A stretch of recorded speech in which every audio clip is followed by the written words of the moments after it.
Assalamualaikum warahmatullahi wabarakatuh. Nama saya Nurul Fadila, 1705160321. Di sini saya akan mempresentasikan analisis kebangkrutan pada PT Perusahaan Gas Negara Persero Tbk dari 2019 sampai dengan 2018. Di sini perusahaan tidak selalu berjalan sesuai dengan rencana. Pada situasi tertentu, perusahaan mungkin akan mengalami kesulitan keuangan yang ringan seperti mengalami kesulitan likuidasi. Jika tidak diselesaikan dengan benar, kesulitan kecil tersebut bisa berkembang menjadi kesulitan lebih besar, bisa sampai pada kebangkrutan. Kesulitan usaha merupakan kondisi kontinu mulai dari kesulitan keuangan yang ringan sampai pada kesulitan keuangan yang lebih serius. Kesulitan keuangan mempunyai banyak implikasi. Jika perusahaan mencapai tahap tidak solvable, pada dasarnya ada dua pilihan, yaitu likuidasi, kebangkrutan, atau reorganisasi. Likuidasi dipilih nilai likuidasi lebih besar dibandingkan dengan nilai perusahaan kalau diteruskan. Penyebab dari kebangkrutan itu tersendiri yaitu kesulitan arus kas, besarnya utang, kegiatan operasional mengalami kerugian selama beberapa tahun, jenis industri, kenaikan BBM, kenaikan suku bunga untung, dan lain sebagainya. Kemudian di sini saya akan membahas tentang PT Perusahaan Gas Negara. Perusahaan mampu menilai kinerja keuangan dari laporan keuangan.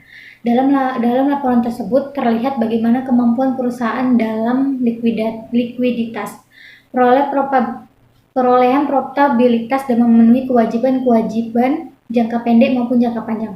Analisis laporan keuangan ini yang sangat penting dilakukan oleh pihak manajemen perusahaan. Analisis ini pada umumnya sering didasarkan pada rasio-rasio keuangan.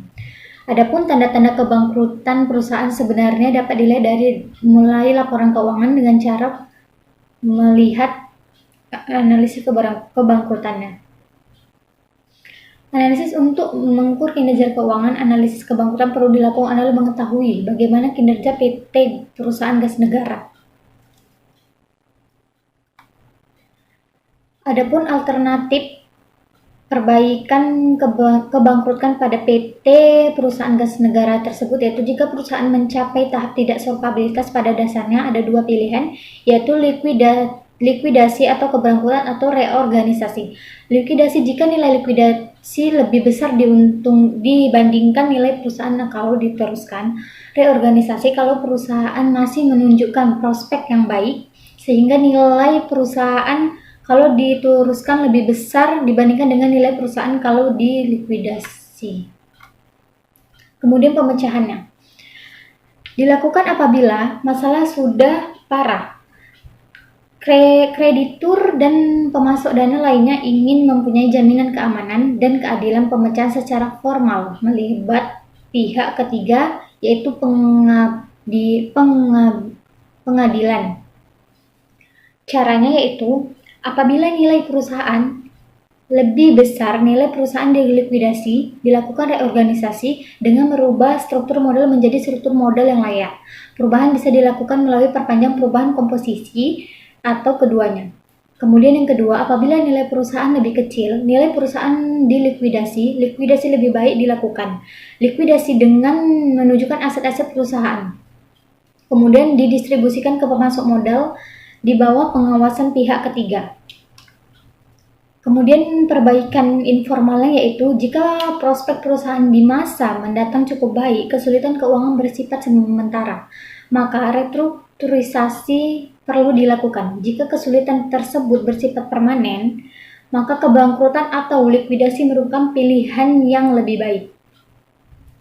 Jika kesulitan perusahaan bersifat permanen, maka nilai perusahaan yang dilikuidasikan akan lebih tinggi dibandingkan dengan nilai perusahaan jika dijalankan terus.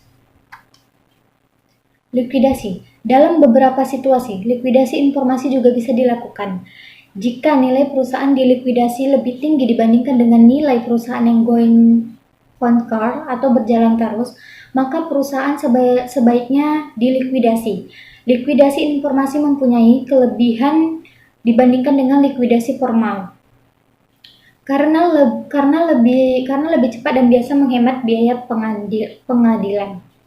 sehingga nilai likuidasi yang diperoleh bisa lebih tinggi dibandingkan dengan nilai yang diperoleh jika likuidasi dilakukan melalui pengadilan. Reorganisasi pada PT Perusahaan Gas Negara. Jika nilai perusahaan going concern lebih tinggi dibandingkan dengan nilai perusahaan likuidasi, maka dipilih reorganisasi atau restrukturisasi layak dilakukan. Dalam situasi ini, operasi perusahaan akan diteruskan setelah dilakukan perbaikan-perbaikan, terutama perbaikan struktur modal atau kurator bisa ditunjuk untuk menjalankan reorganisasi tersebut. Rencana perorganisasian didasarkan sebagai prinsip keadilan dan kelayakan. Prinsip keadilan berarti semua pihak harus diperlukan secara adil atau fair. Prinsip kelayakan berarti rencana tersebut harus layak atau bisa dilakukan. Berarti rencana tersebut sebagai contoh, jika perusahaan mempunyai beban hutang terlalu tinggi sedangkan kemampuan penjualan sangat kecil, maka reorganisasi tidak layak dilakukan. Likuidasi. Kas yang diperoleh dari likuidasi aset perusahaan akan didistribusikan dengan urutan-urutan tertentu, misalnya dari yang lebih berhak memperoleh pertama sampai yang paling akhir memperoleh hak. Pertama, biaya administrasi yang berkaitan dengan urusan likuidasi, termasuk biaya pengacara atau kurator. Kedua, klaim dari kreditur atau utang yang muncul dari kegiatan bisnis mulai dari saat kasus dibawa ke pengadilan sampai ke saat struktur atau kurator diangkat. Ketiga, gaji pegawai yang diperoleh dalam waktu 90 hari sudah waiting atau pasti kebangkrutan. Keempat, premi pensiun pegawai untuk masa kerja dalam 120 hari pasti kebangkrutan diajukan. Kelima, uang muka dari pelanggan yang membeli barang tetapi belum memperoleh barangnya. Keenam, pajak pendapatan sampai 3 tahun sebelum kebangkrutan, pajak properti sampai setahun sebelum kebangkrutan, dan semua pajak pendapatan yang masih ditahan oleh perusahaan. Ketujuh, kreditur umum. Kedelapan, saham preference. Kesembilan, saham biasa. Baik, dari materi yang sudah saya sampaikan, maka kesimpulan dari semua itu yaitu PT Perusahaan Gas Negara memiliki nilai Z-score yang berada jauh dari angka kriteria kebangkrutan. Tetapi untuk 4 tahun terakhir, yaitu tahun 2015 sampai dengan tahun 2018, nilai Z-score mengalami penurunan yang signifikan dan mengindikasikan perusahaan dalam kondisi rawan kebangkrutan karena berada di bawah nilai Z-score untuk kriteria perusahaan sehat, yaitu di bawah 2,99. Kedua, PT Perusahaan Gas Negara (TBK) menunjukkan tingkat likuidasi perusahaan yang kurang baik dilihat dari hasil perhitungan rasio X1 sebelumnya menunjukkan nilai modal kerja yang semakin menurun dibandingkan dengan total aktiva yang cenderung meningkat, menunjukkan bahwa perusahaan kesulitan untuk melunasi kewajiban jangka pendeknya, atau dengan kata lain PT Perusahaan Gas Negara tidak liquid.